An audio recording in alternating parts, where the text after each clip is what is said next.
ओम शांति। 27 जून 2021 अव्यक्त मुरली। आज की मुरली के मुख्य पॉइंट्स हैं। आज बाबा ने कहा, आज अनादि बाप और आदि बाप अनादि सालीग्राम बच्चों को और आदि ब्राह्मण बच्चों को डबल रूप से देख रहे हैं। सालीग्राम रूप में भी परम पूज्य हो और ब्राह्मण सो देवता स्वरूप भी गायन और पूजन योग्य है। अनादि बाप ने ब्रह्मा बाप और ब्राह्मण बच्चों को अपने से भी ज़्यादा डबल रूप में पूज्य बनाया है। अनादि बाप की पूजा सिर्फ एक निराकार रूप में होती है, लेकिन ब्रह्मा सहित ब्राह्मण बच्चों की पूजा निराकार साकार दोनों रूप से होती है। तो बाप बच्चों को अपने से भी ज़्यादा डबल रूप से महान बनाते हैं। आप बाप दादा बच्चों की विशेषताओं को देख रहे थे। हर एक की विशेषता अपनी अपनी है। कोई बाप की और सर्व ब्राह्मण आत्माओं की विशेषताओं को जान स्वयं में भी सर्व विशेषताएं धारण कर श्रेष्ठ अर्थात विशेष आत्मा बन गए हैं, और कोई विशेषताओं को जान और देखकर खुश होते हैं, लेकिन अपने में सर्व विशेषताएं धारण करने की हिम्मत नहीं है। और कोई हर आत्मा में या ब्राह्मण परिवार में विशेषता होते हुए भी विशेषता के महत्व से नहीं देखते, एक दो को साधारण रूप से देखते हैं।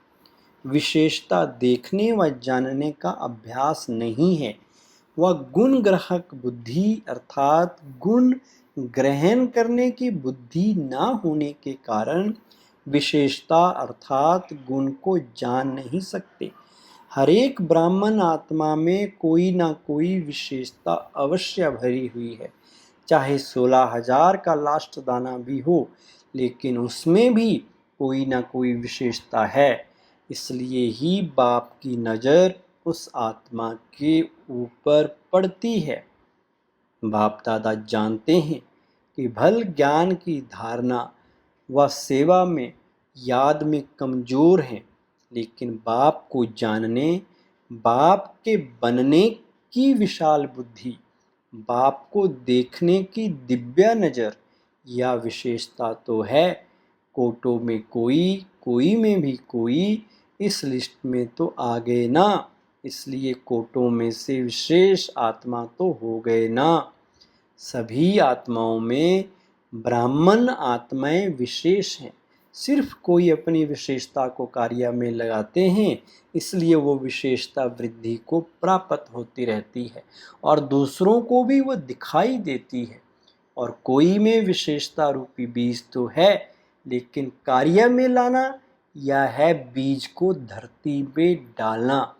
जब तक बीज को धरनी में नहीं डालें तो वृक्ष नहीं पैदा होगा, विस्तार को प्राप्त नहीं कर पाते हैं।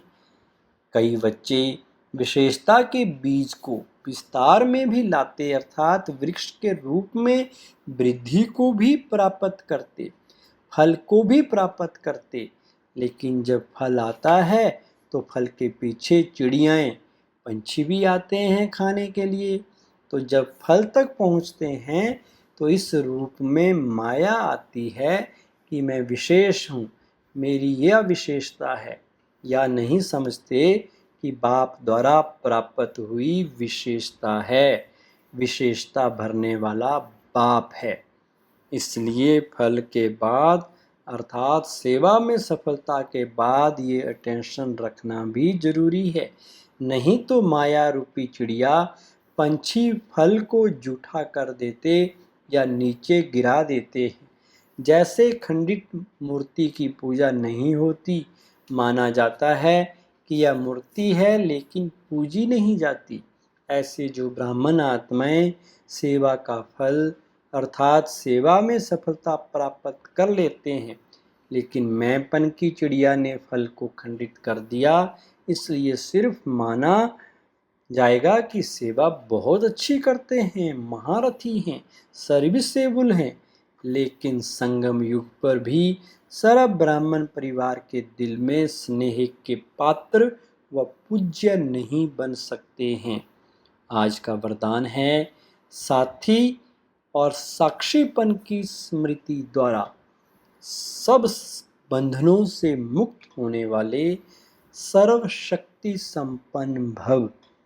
विस्तार सर्व शक्तियों से संपन्न बन अधीनता से परे होने के लिए दो शब्द सदा याद रहें, एक साक्षी, दूसरा साथी। इससे बंधन मुक्त अवस्था जल्दी बन जाएगी।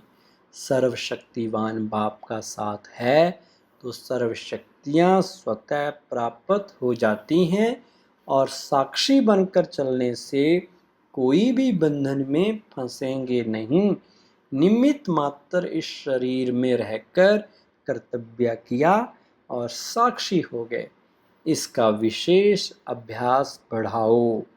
स्लोगन: अशुद्ध और शुद्ध दोनों की युद्ध है तो ब्राह्मण के बजाय क्षत्रिय हो। ओम शांति।